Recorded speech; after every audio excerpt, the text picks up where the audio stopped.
มีเพียงกองไฟให้อายแทนผ้าอาภรณ์บ้านอยู่แสนไกลแล้วไผเล่าจะอาวรหากเฮาบ่สวยพันพรพวกเขาจะอยู่ยังไง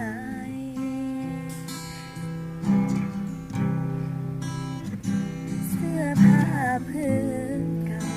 ที่เจ้าบ่ได้สว